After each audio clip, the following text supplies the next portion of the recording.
Bem, pessoal, a gente vai estar fazendo uma breve revisão nesse padrão MVC, já viu em outras épocas, e o que vem na nossa mente é que esse padrão ele trabalha em camadas, é dividido as responsabilidades. E essas camadas elas são independentes uma da outra.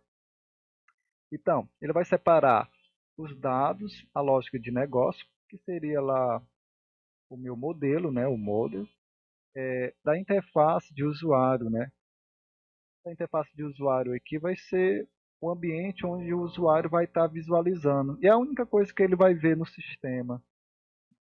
E o fluxo da aplicação, que seria o controle, né? Aqui ele vai entender as requisições do usuário. A ideia é permitir que uma mesma lógica de negócio possa ser acessada e visualizada através de várias interfaces. Então, uma solução que eu desenvolvi aqui na lógica de negócio, eu vou poder aplicar para várias interfaces. Interfaces essas são o quê? Para um celular, para uma TV, para um computador. A solução vai ser a mesma. Agora o que vai mudar só é a interface gráfica. Na arquitetura MVC, a lógica de negócio chamaremos de modelo. Não, não se sabe quantos nem quais interfaces com o usuário estão exibindo o seu estado. O que a gente percebe aqui que a solução que a gente desenvolveu ela não tem conhecimento de quem está utilizando, quem está visualizando. Ela não tem conhecimento da interface gráfica.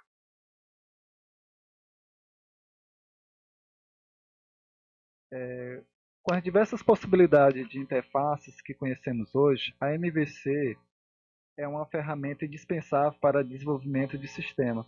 Então a gente percebe que os, todos os frameworks que eu conheço relacionado a site, né, ele vai estar nesse padrão. Se você quer criar um site de respeito, vai tem que implementar um padrão MVC ou algo bem similar, né, que tem outros padrões similares a ele. Então, utilizar o celular, no computador, enfim, várias interfaces diferentes. Bem, essa imagem vai ajudar bastante a gente compreender como é que funciona esse modelo MVC. Então, o usuário ele está acessando uma página e daí ele clica lá em um link. Aí esse link, o que vai acontecer? Ele vai enviar uma requisição, vai solicitar alguma coisa, controle, né? Essa vai ter alguma classe lá, no qual vai entender o que ele pediu e aí ele vai buscar aqui na solução, né? Nas classes de negócio, né? Lógica de negócio, na verdade a regra de negócio, né? Então ele busca aqui. Em algumas situações vai ser necessário acessar o banco de dados. A gente percebe aqui que o banco de dados é acessado pelo modelo e depois disso ele retorna, ele devolve alguma coisa aqui para o controle. O controle ele gera uma página, né, e daí o usuário tem aquela resposta. Então, basicamente é isso.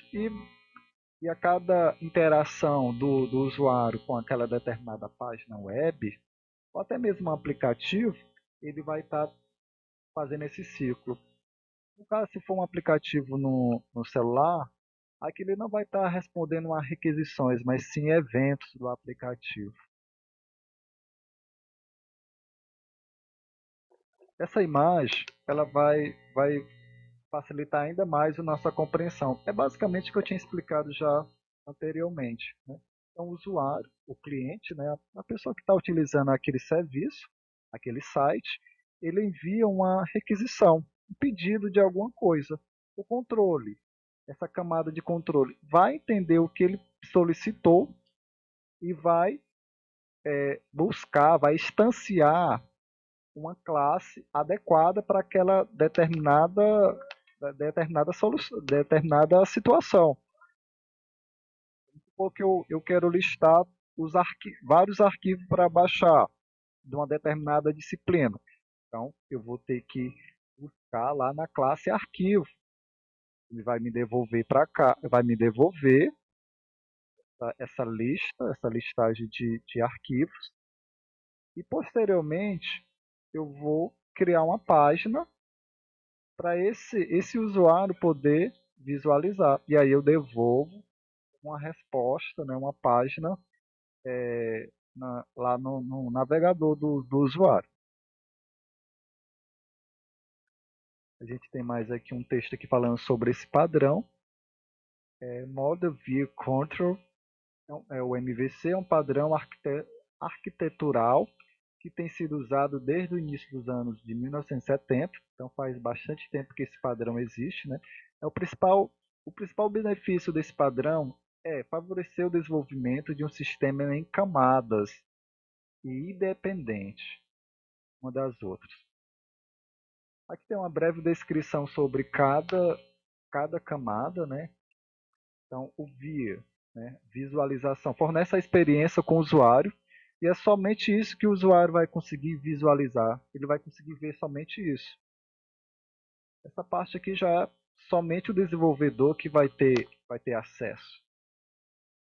Enfim, o modelo, né? O model, fornece fornece dado e a lógica de negócio. Então, essa lógica de negócio aqui, né, a gente pode entender como uma solução do programa que você está desenvolvendo. Né? Controle. Ele manipula as requisições do usuário, passando esses dados para o modelo e invocando uma via apropriada. Então, ele vai estar no meio, né? Então, ele recebe uma requisição, compreende o que deve ser feito, busca lá na classe de modelo, e a classe de modelo vai dar uma resposta e depois ele exibe. Basicamente é esse que vai ser o processo. Bem, tem essas observações aqui que é bem interessante e a gente não pode esquecer. A classe de controle conhece a classe de interface e de domínio. Né? Essa classe de domínio aqui, a gente vai lembrar aqui da lógica de negócio. Tá, pessoal? A classe de interface conhece as classes de controle e domínio. Então, isso bem claro. Agora, o modelo aqui, ela não conhece nenhuma classe. Ela não conhece nem controle e nem via. Agora, o via, o controle, ele vai conhecer o modelo e vai conhecer a visualização. É isso que o texto diz. Bem, a gente vai estar implementando na prática esse modelo MVC, né? E a gente já começou a falar sobre isso em outras aulas, né? Então, o principal objetivo vai ser o quê? A gente vai ter que resolver, a gente vai ter que dar uma solução para esse problema. Que problema seria? Em uma escola profissional, o diretor solicitou a um grupo de alunos do curso técnico em informática um site onde os professores e alunos pudessem colocar o conteúdo visto em sala de aula. Então, esse é meu problema, né? Através desse problema, eu preciso dar uma solução, eu preciso dar um site que atenda essas necessidades, esses requisitos, como também algumas regras de negócio. Alunos e professores têm acesso ao sistema após um cadastro. O usuário pode alterar seus dados a qualquer momento. O usuário tem um identificador único, nome, usuário, senha, tem criptografado, no caso, e-mail, profissão e foto. Olha aqui, somente arquivos em PDF serão aceitos. Os arquivos podem ser carregados por qualquer usuário e todos os usuários têm acesso. O usuário pode filtrar arquivo por autor e categoria. Os arquivos podem ser removidos apenas pelos usuários que os enviou. Os arquivos têm uma identificação exclusiva, nome, data, hora do upload, local de armazenamento, tipo de arquivo, tamanho do arquivo, identificação de quem enviou. Bem, a gente aqui tem um caso de uso, dizendo como é que vai funcionar, né? O usuário, ele mantém os dados, ele faz o cadastro dele, ele faz a alteração dos dados, ele vai poder listar os arquivos que estão lá, né? E selecionar e baixar. Tanto ele pode baixar como ele pode visualizar, como também ele pode enviar arquivos. Caso ele não queira, ele também pode excluir. Então, são essas ações, né? São essas ações que o usuário vai poder fazer. Pronto. Aqui fica, vai ficar até bem interessante, apesar de a letra estar um pouco pequena, vai ficar interessante a gente compreender como é que a gente vai criar esse projeto. Primeiro, a gente vai ter uma classe chamada Framework, que ela vai entender as requisições, né? Ela vai entender a requisição, o usuário está lá numa determinada página, e daí ele pretende visualizar o PDF. Né? Então, o que acontece? Então, vai ter uma classe, no qual vai controlar essa página. Então, através da classe Home Control, né?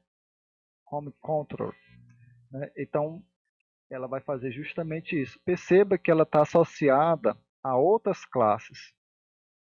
A login, né? Então tem essa ligação. E esse relacionamento aqui, a gente vai perceber aqui que é um relacionamento de dependência. Bem, nas próximas aulas, a gente vai começar a visualizar essa modelagem, né? Essa modelagem feita na UML. E vamos ver, né, como é que vai funcionar. Perceba que a gente tem um pacote controle, tem um pacote modelo. Aí vem a pergunta, cadê a visualização, né? No caso do nosso projeto, a gente vai estar utilizando a visualização e o controle junto. E a gente vai ver em mais detalhes em outras aulas como é que isso vai funcionar. Mas basicamente o que a gente vai criar são essas classes. A gente vai estar criando essas classes.